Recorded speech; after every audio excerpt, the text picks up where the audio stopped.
you can do the things that really matter to her. Like you can buy her flowers, you can cook her dinner, you can take her out for date night. The key is to find something that works for both of you. And so, at the end of the pads is, here's a couple that's broken up and here's a couple that stays together with little hearts. The first rule is to get attention, just to make it so that they'll watch the next 10 seconds. I've seen her clip her mic on top of a dildo. So it's just a visual disruptor. Just imagine you're talking to your best friend, whoever that safest person is, and just record it and see what comes out. And then try not to machete out all the interesting juicy bits. That's the thing that I see the crime happening. As everybody starts to edit this out, and before you know it, you have sucked the life out of this. Imagine if you're building a house and how most people approach a personal story. It's like they've put in some wooden beams here and there, but you by no means have a whole house, right? So your goal is to put the foundation, build the walls, put the roof on, paint the interiors, make it so that we can actually picture what's happening in the event, almost like a movie that we're watching in our mind. Jule Kim, executive coach, Advice Actually. Thank you so much for joining us. Today, we're going to hear a poor story and a very good story. And then we're going to talk about and break down storytelling. Jule, can you start us off with that poor story? No pressure. Thanks. Thanks so much, Ryan. All right, let me start with the bad story, which I'll just say really quick. I think this is the normal story. This is how most of us will tell a story. And then we wonder why it doesn't quite land, right? Okay. So last year, I'm visiting my parents and they had just retired. I feel like they're not moving around enough. They're just spending all their time watching TV. So I drag them out to the park. And while we're at the park, my mom needs to use the restroom. So we go up to a building, it's a museum, and I go up to the doors, it's locked. The people inside, though, they come and they won't let us in. And the way they handle that, I get really angry and I end up yelling at the guy. And then we leave. And my mom finds the restrooms eventually. The end. Good job. Now everyone prepare for the best story ever. No, I'm teasing. No, so that was obviously more of this is what happened, then this happened, then this happened. And that's what most people do when they think, I want to tell a story. They'll be like, this happened, that happened, the end, right? And now we're going to listen to something that is not that. It may not be the best story ever told in the entire world, but it's certainly better than that. Is that better? We're lowering the bar a little bit for you? Lowering the bar, maybe just manage your expectations, right? Because if you want to craft something that really draws people in, then this could possibly be one approach, okay? It's May last year and I'm visiting my parents. They just retired and I noticed that they're not moving around too much since they're not going to work anymore. I clearly think they need to move more, so I suggest maybe a little voluntelling them that we should go to the park. But the thing is, my parents are not park people. In fact, my entire family are the type of people who put the potato in couch potato. So of course they don't want to go, but I strong arm them. Lucky for me, it's a beautiful day. It's sunny, not too hot.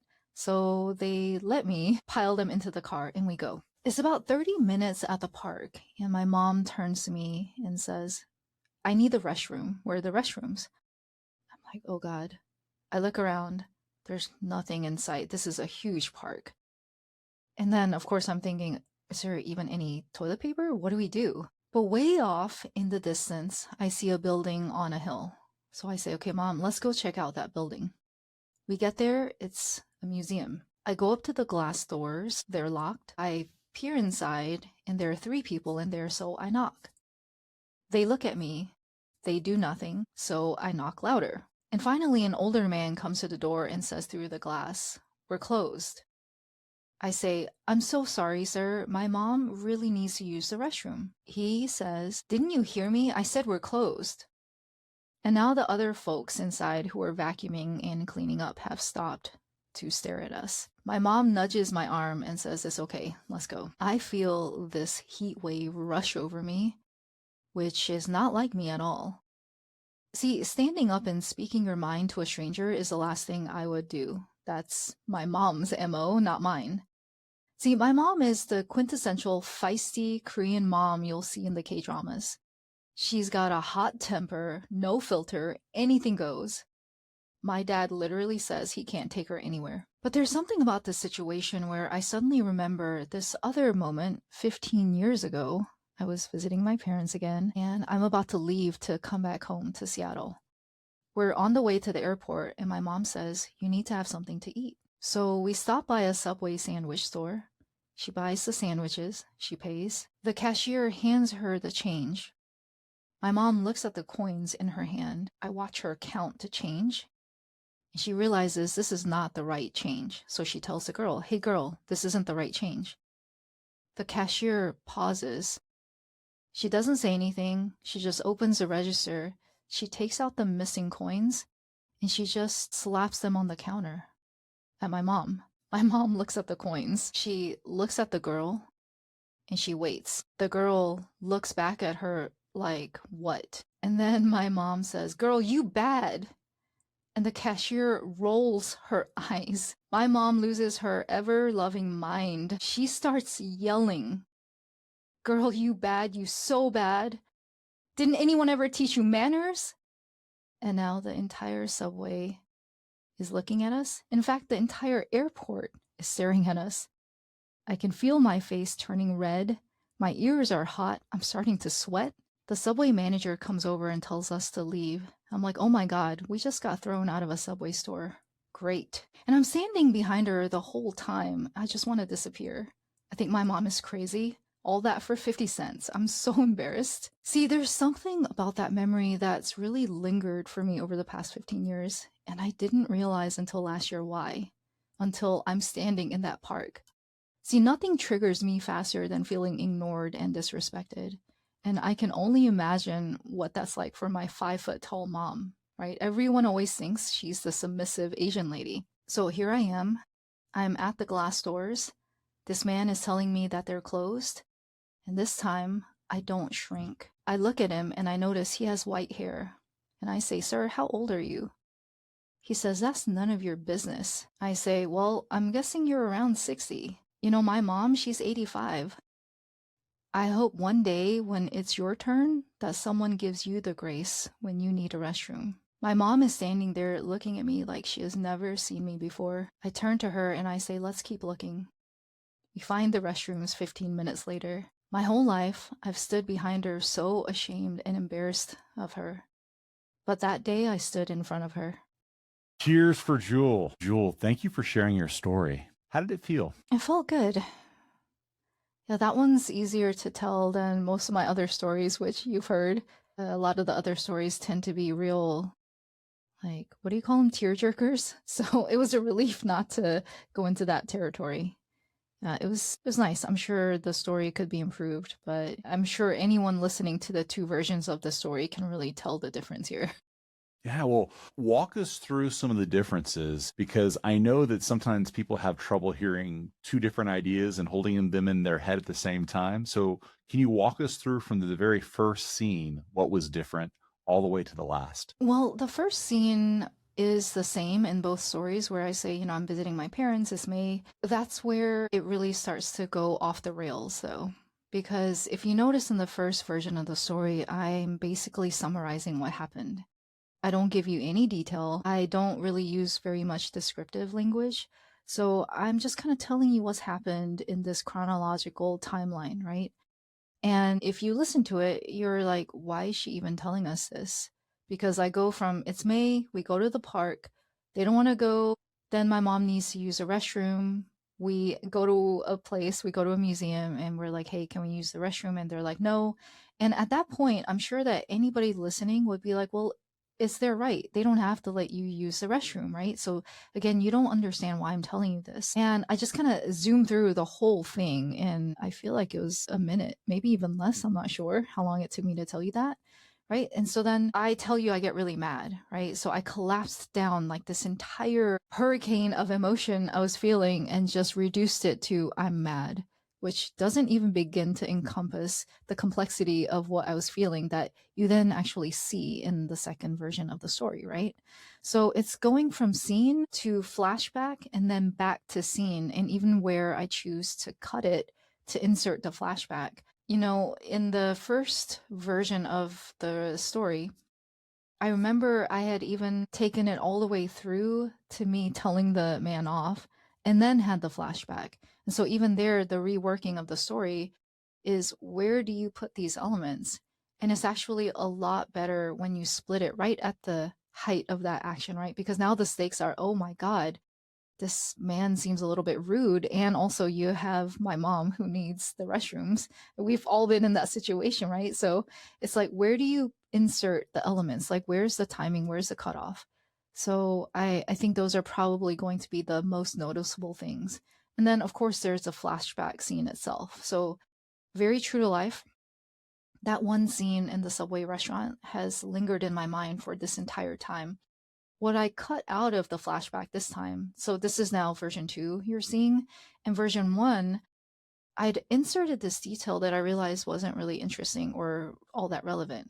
So it was my ex and I visiting my parents. And again, I'm like, why do people need to know that? So I cut that out in the version I just told you because he doesn't really add much. He's there, and after that blow up at Subway, we go through the security line and he turns to me. He's like, God, your mom is cray cray. And I know my dad would have agreed with him, but again, it doesn't really move the action forward in any way. It doesn't move the story forward. So I was like, it's not really going to make a difference if I cut that out.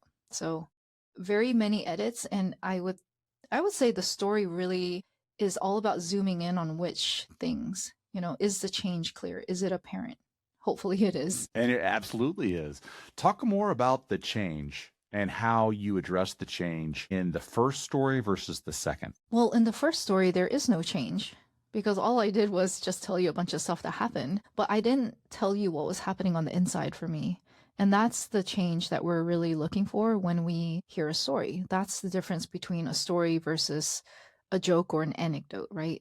A story always has some kind of change or transformation, like you like to say. So in the first story, I'm just telling you like a bunch of stuff that happened, and you're like, why are you telling me this? This is so boring. In the second one, hopefully you understand that the change is within me, where I've always been embarrassed of my mom, which I think a lot of daughters are, or just, children of their parents. And then you come to this moment that's seemingly trivial, and suddenly I'm the person who's speaking up for her. I'm the one who's getting mad for her on her behalf. I feel a need to defend her and take care of her. Whereas up until that point, my mom, she's never really had people do that for her. She's had to defend herself. Like, no one would come to her aid. Like, she's the exact kind of person that I think Mel Robbins or whoever is talking about when they say, no one is coming to save you. And my mom has clearly embraced that philosophy.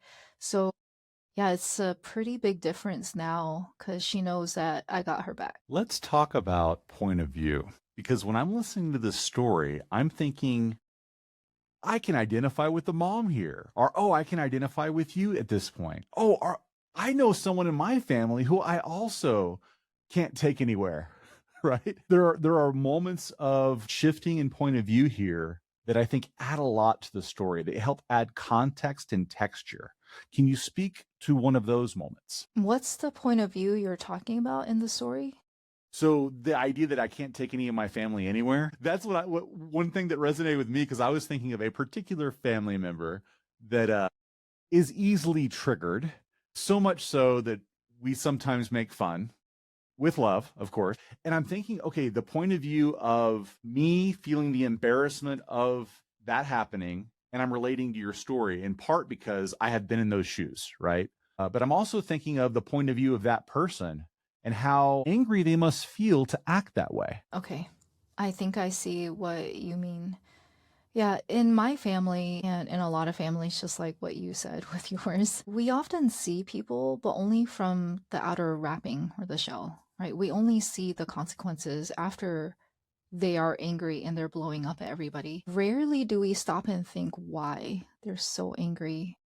We tend to treat it like a defect in the person. Like, that person has no manners, that person hasn't been raised right. Sometimes all of those things are true, but we don't really exercise a lot of empathy. We don't place ourselves in their shoes. And I think that's unfortunately what happened to my mom.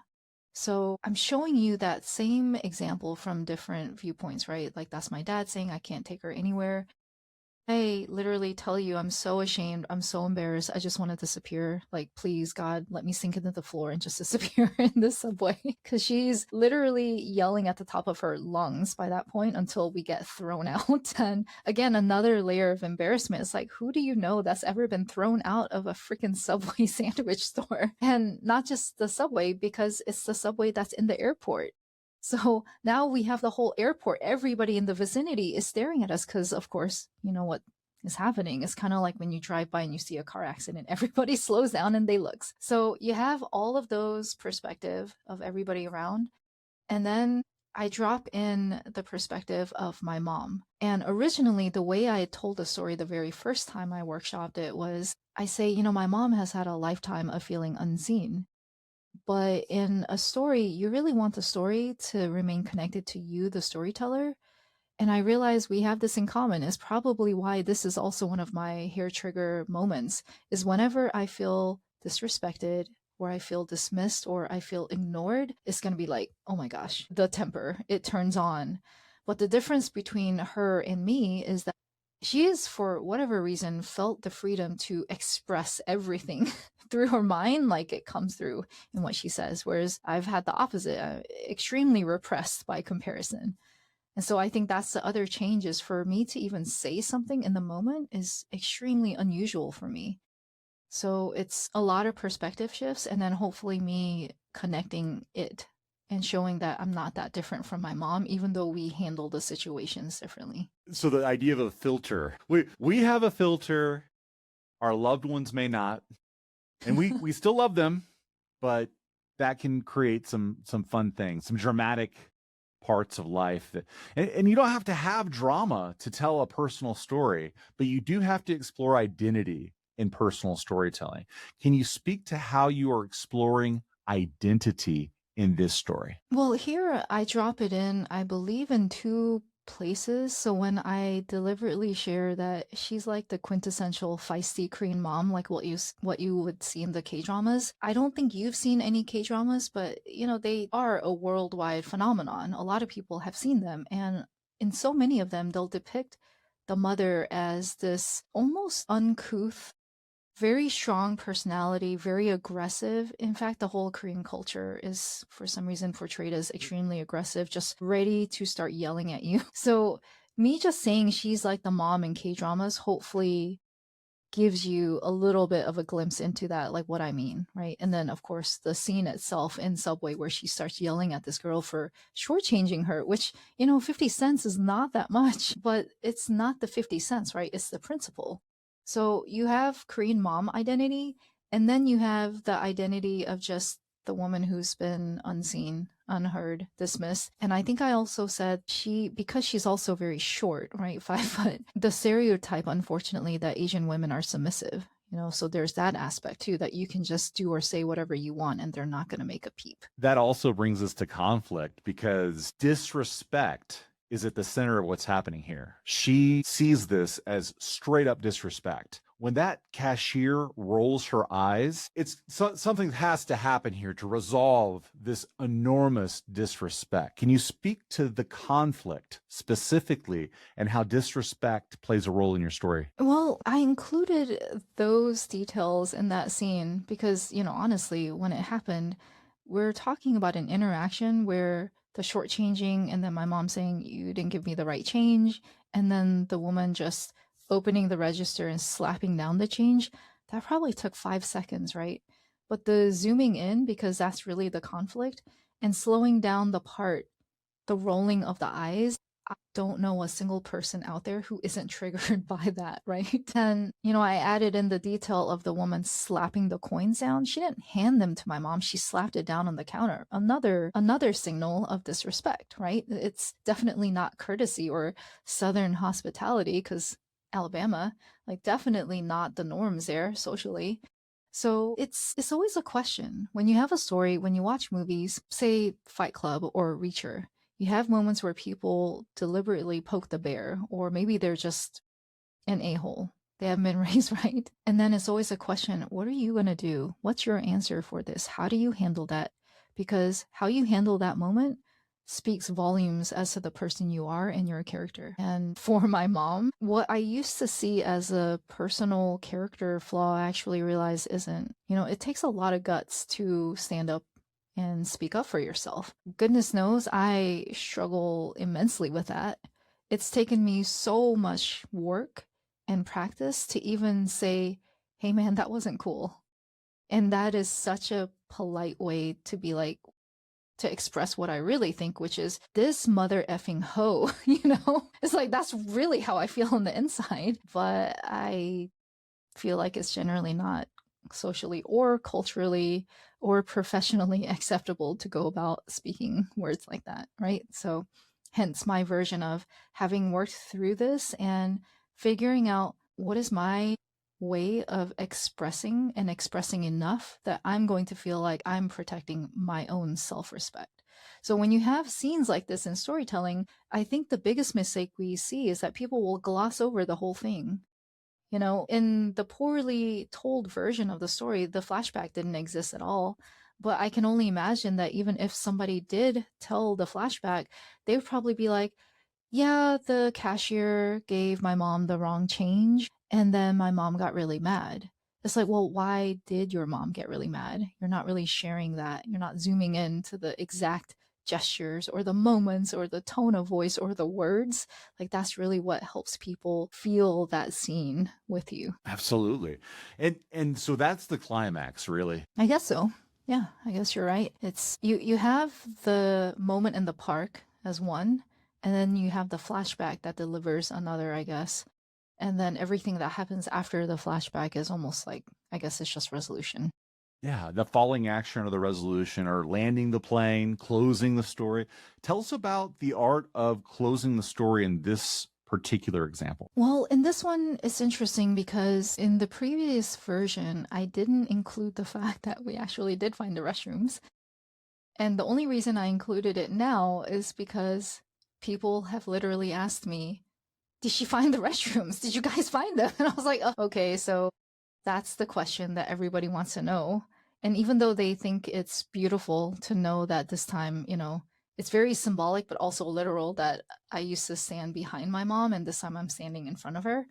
So there's many things. And I think it's just a question of what's the feeling you want the listener to have from your story. Okay, they understand this change happened, and then where do we go from here? So sometimes you can have the ending just be like a little bow tie where it's like, oh, everything is resolved. Sometimes you can have the ending where it hints at a new opening, right? It's suggesting like a new chapter of a new beginning, the next chapter. So there are so many ways. I'm by no means an expert in this. It's just I mainly feel my way into it and try to ask myself, what's the thing that I felt in the moment? And is that what I also want the person listening to this to also feel? For those coming to personal storytelling, what advice do you have based on your experiences in wrestling with your own stories? Gosh, it's been a 5-year evolution here, of which you've been a part of this. From the very first moment where you heard me tell the story about my dad being shot, you had so much feedback. You wanted me to really fill in the gaps.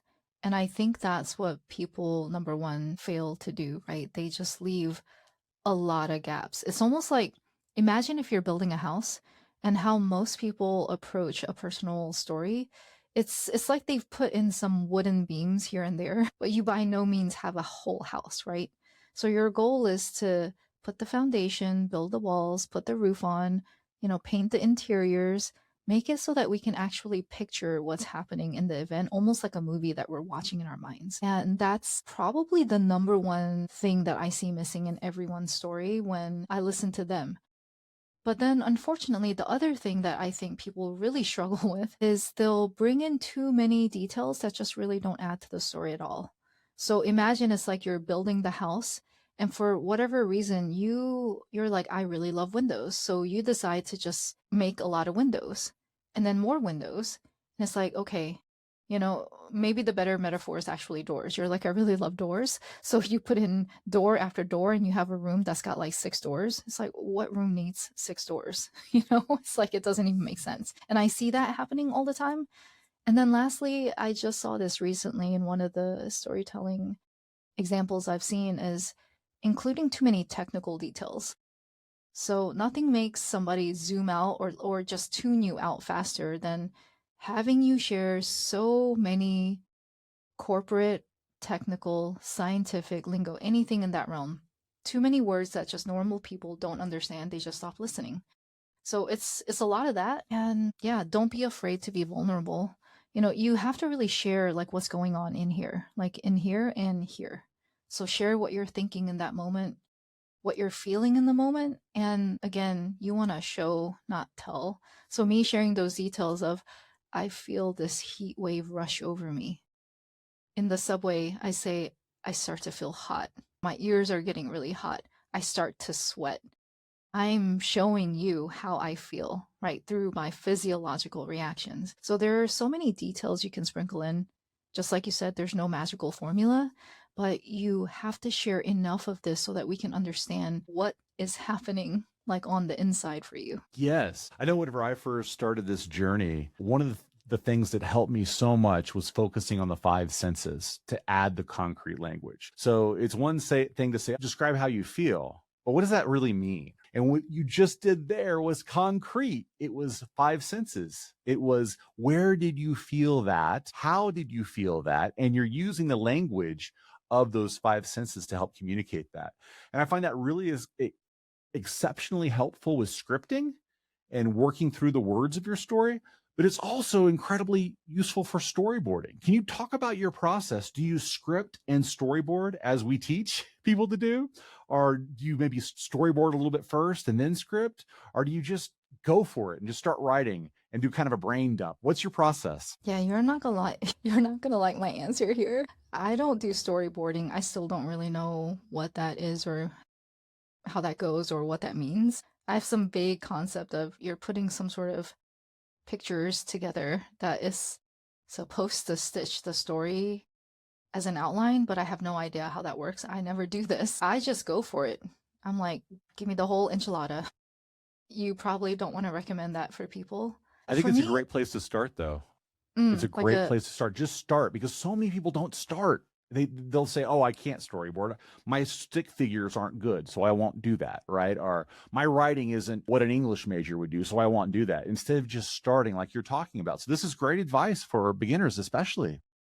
Yeah. And as I'm listening to you, I realize, I think I probably am storyboarding, but it's in my mind. Because when I create content, when I create my reels or my stories, anything I'm showing online, but especially the videos, I actually see them in my mind first. And they are like little mini movies. So when I was thinking about telling this story, I remember this was crazy because I only recently first tried to workshop this story a couple months ago, and I did it live on the fly.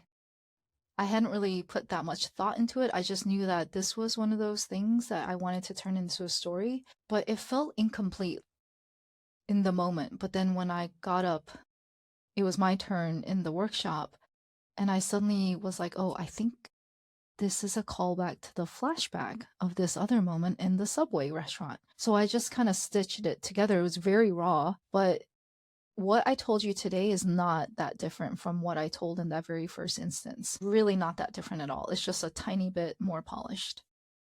Yeah, so I just go for it. Like I just kind of imagine myself like watching this like a movie in my mind. And I'm asking myself, is there enough here to keep my attention occupied? There's a bit of self-centeredness because it's my story, so of course I'm going to find it more interesting. But then I'm thinking if somebody else, like Ryan, somebody with ADHD, someone who's neurodivergent, or even someone who's a kid, like 7-year-old kid, kids are brutal. They'll tell you straight up if your stuff is boring. So I'm imagining different types of people watching this, and will they get it? Like, will they understand what I went through? Like, that's the question I'm trying to answer. You mentioned content creation. And I know a lot of our listeners will never stand on a stage and deliver a story as you have done and as you like to do. But I know that a lot of them want to apply some of these same storytelling principles to digital content creation, to digital storytelling. What parts of your process can you pull forward into content creation? You mentioned already how you have the scenes in your mind and you already have a great idea of what you want to shoot for that particular reel, for example. What else translates nicely for storytelling online in digital spaces? I think from what I've seen, especially on TikTok, because that's one of my favorite places to watch just people telling stories, they won't tell a story anything like how I just gave it to you. So, how I told you the story is more like the moth style of storytelling, if you have heard of that.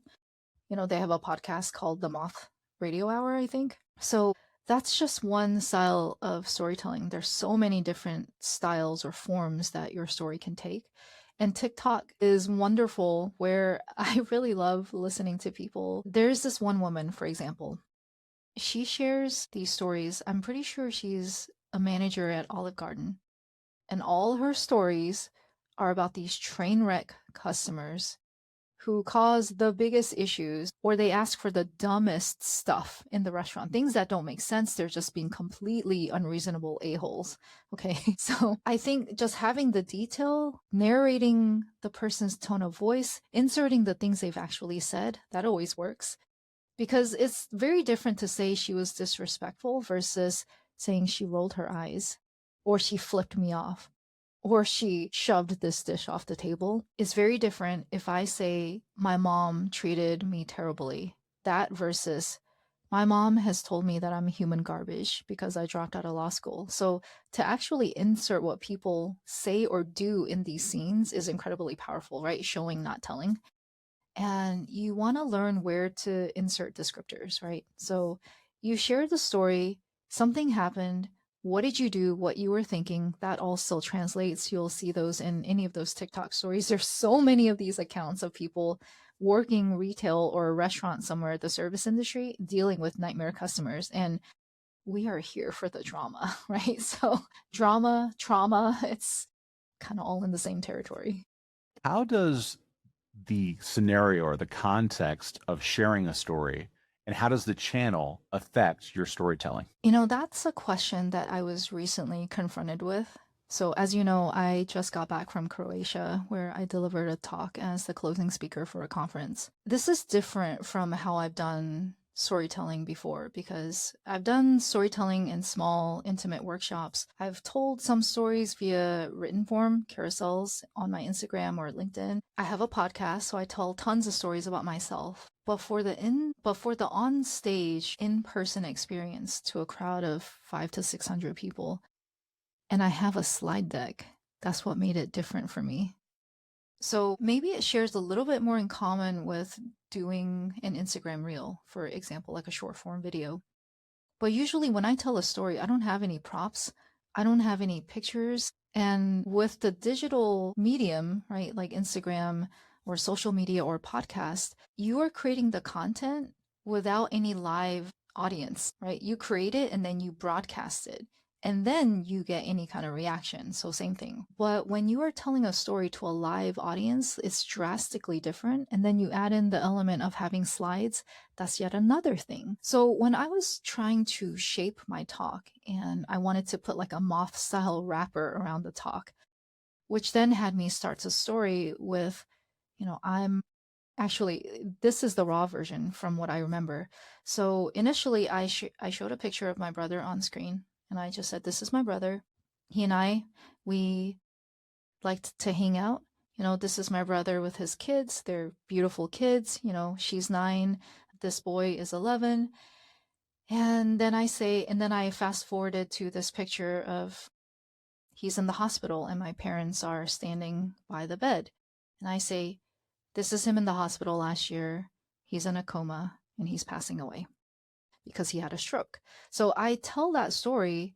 And the way when I worked with this woman, she was fabulous. Her name is Heather Daly. She coached me and she asked me, what's one of your favorite memories with your brother? I instantly said gaming. We have been gamers for so long. He was the gamer. I was a kid. I remember watching him at the arcades gaming. He would take everybody's money. Nobody could ever beat him. So, we eventually graduate to playing World of Warcraft together, League of Legends together. And so then she tells me, because you have a slide deck, you actually want to start off with a blank screen. Don't put anything on the slide. And so she has me instead start the story with, it's 1 o'clock in the morning. I'm sitting on a couch. We've been gaming for 3 hours. My brother John is sitting across from me. And then she says, now show that picture of him in the hospital. So you click over, and then this is where I say, I'm sitting on a couch again, but this time I'm in a hospital. And my brother John, instead of sitting across from me, he's in the hospital bed in front of me. Right? So it's this combination of telling your story, but then timing the beats to where you're going to show something like a photo versus when not.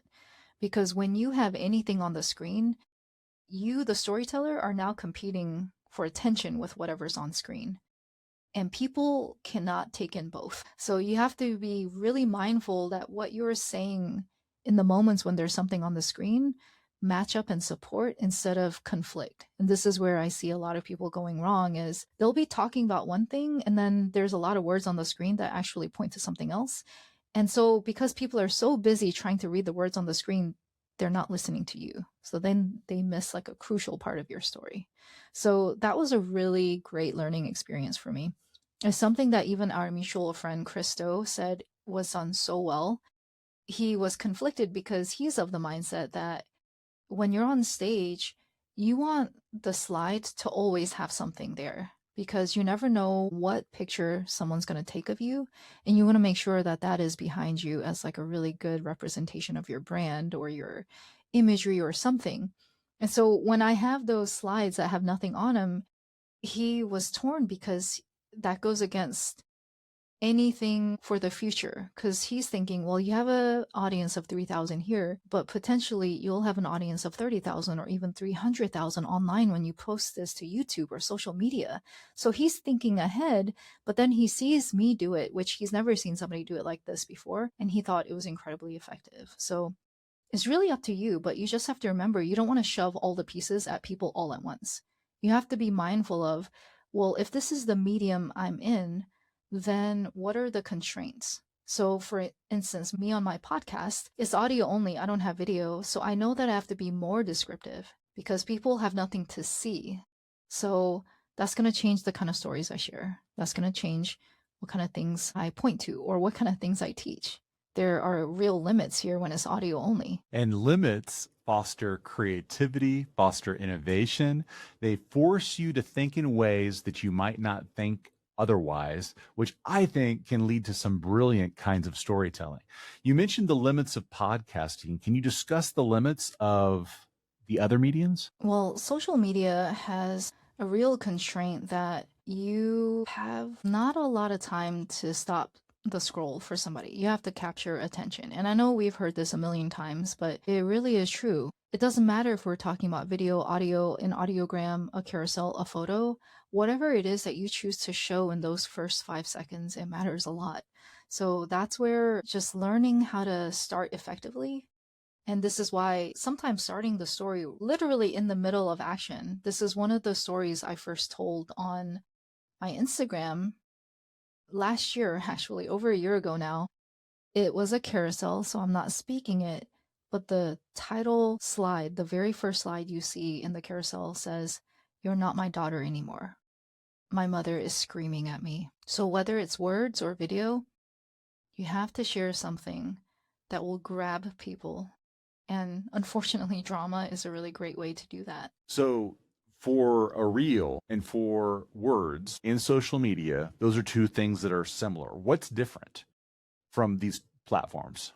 Yeah, so what's different is in a video, you can insert something attention grabbing that doesn't even relate to the content at all. It doesn't even have to be something that makes noise. So for instance, there's a creator, I don't know what her name is, I can't remember. She's an Asian woman who likes to teach things, but what she does is she'll clip her mic on top of the most ridiculous objects. She clips her mic on top of a cleaver.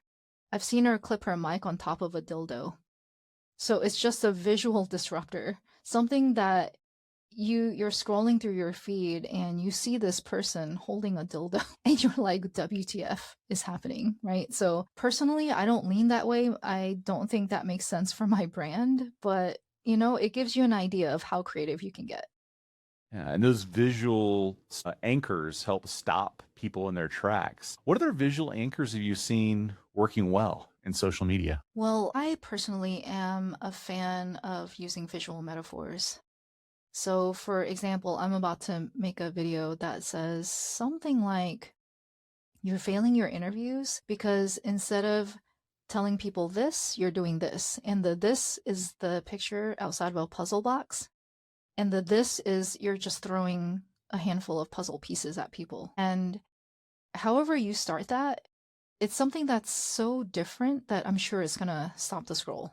And if not, I'll be like, well, I have to rethink my identity as a content creator. Some other visual anchors or hooks that work really well, also anything that you're drawing. So I remember one of my viral videos, it got over 1 million views on TikTok. It was because I was taking something that's very abstract, intangible, and it's because this woman had made a video that I was stitching on top of, and she was saying, you and your boyfriend are dating, and then you ask him for a good morning text, and then he forgets. So then you're like, no problem. So you think you're going to remind him again, and then he forgets again. And then you're like, okay, he doesn't care about me. And so then you break up, right? So my answer to that is actually through a drawing.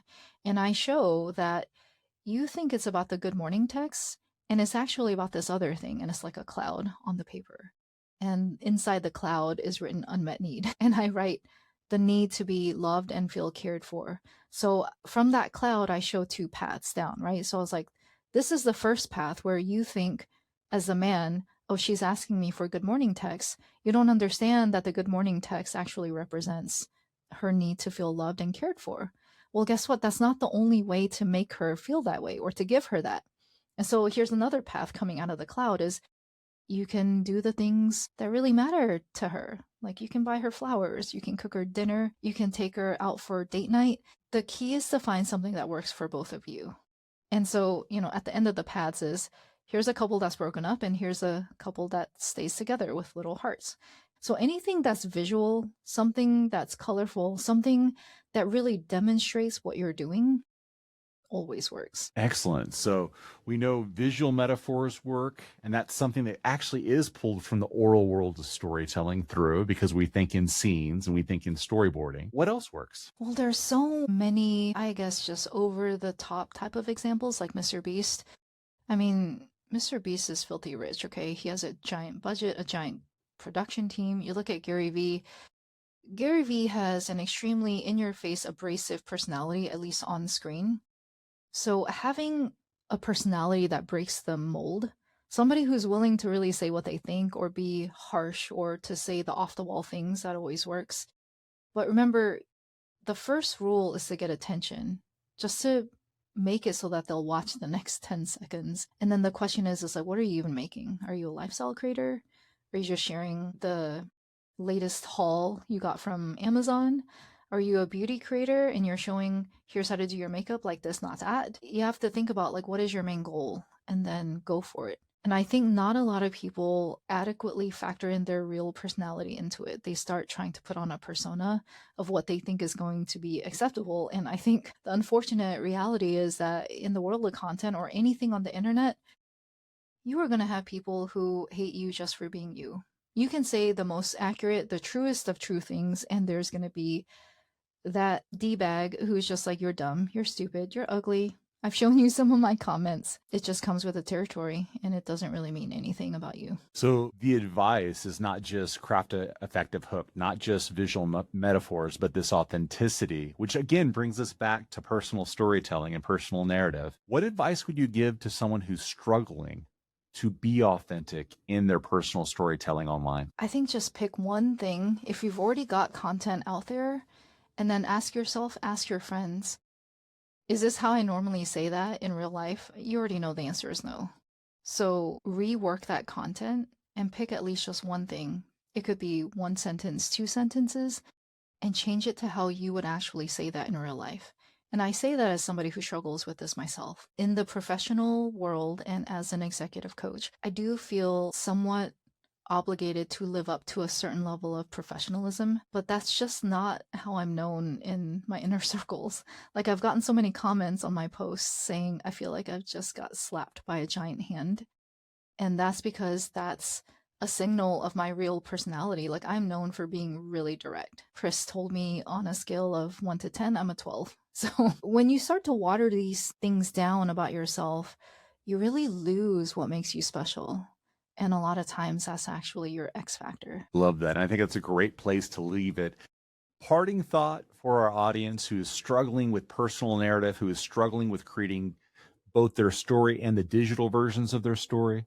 What is your parting piece of wisdom for them? You know what's really helped me in my content and my storytelling is I do a dump, right? Like we were talking about, I don't do storyboarding. Sometimes I'll see something visually in my head, but I'm really not a visual person. And what I like to do is I will just start recording into my voice memo on my phone. And I'll just start saying everything. I'll let it pour out. So if you're religious or you're Catholic, imagine you're going into the confessional booth and you're telling your priest everything, all your deepest and darkest stuff. If you're not religious, just imagine you're talking to your best friend, whoever that safest person is, and just record it and see what comes out. And then try not to machete out all the interesting, juicy bits. That's the thing that I see the crime happening. As everybody starts to edit this out, and before you know it, you have sucked the life out of this. No, you have to leave in the things that are maybe a little over the top. Maybe they seem too violent. You know, me telling you my mom has said you're human garbage for dropping out of law school. I didn't share that immediately because I thought it was too much, but that's what makes it real. So stop chopping out every real detail about yourself. Excellent advice from executive coach Jule Kim. You can find her at adviceactually.com. Jule, thank you for being with us here today and sharing your insights and your wisdom. Thank you so much, Ryan. Always good to see you.